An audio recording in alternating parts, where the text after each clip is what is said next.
For all you new cats out there, I know it's hard to take those off, so we're going to teach you how to make a tool for it. For all you cats that know how to read a clock, 12 o'clock, 6 o'clock. Notice we're not putting it exactly on it, we're doing it like a gap. Because the center line right there is what we want open. Alright, so now you want this blade to go all the way straight across. And you're going to cut this one. Oh.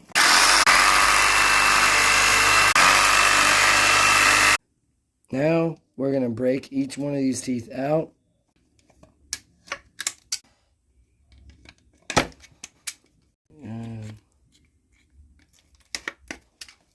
Alright, it's on there. It fits perfect. Looks like. Yep. Comes right off.